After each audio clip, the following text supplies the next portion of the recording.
নমস্কার বন্ধুরা, সোনিয়ার সোল ক্রিয়েশনে তোমাদের অনেক অনেক স্বাগত। আশা করি তোমরা সকলেই খুব ভালো আছো।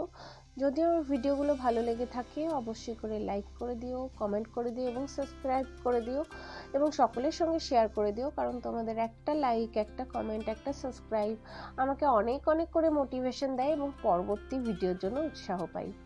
আর ভিডিওটা স্কিপ না করে পুরোটা দেখার অনুরোধ রইল। আজ আমি তোমাদের জন্য যে ভিডিওটা নিয়ে এসেছি সেটা আমারই লেখা কবিতা, হচ্ছে স্টেশন। এর পেছনে একটা গল্প রয়েছে। আমি বহরমপুর স্টেশনে বসেছিলাম, এটা ছিল 2014 সাল, তখন বিএড করছিলাম। তো তখন বহরমপুর স্টেশন থেকে আমার বাড়ি বেথুয়াডহরি আসার জন্য ওয়েট করছিলাম। তো তখনই দেখি যে একটা ছোট্ট দুধের শিশু, যে যাযাবররা হয় না স্টেশনে দেখো ঘুরে বেড়ায়, এবং তার থেকে আরেকটু বড় একটা মেয়ে, দুজনে ঘুরে বেড়াচ্ছিল এবং বাটিতে একটা বাটি করে ভিক্ষা করছিল।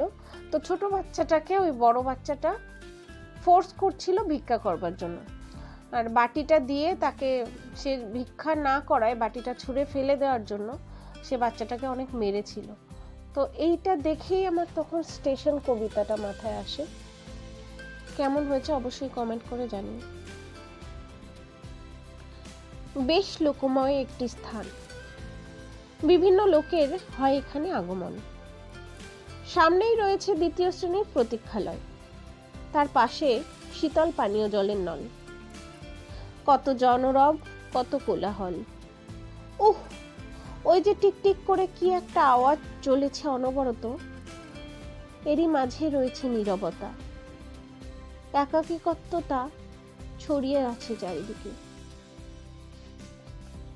সবচেয়ে অসহায় লাগে তখন যখন ওই ছোট্ট বাচ্চাদের দেখি, সবসময়ই দেখি লোকেদের কাছে পাচ্ছে হাত, পাচ্ছে হাত।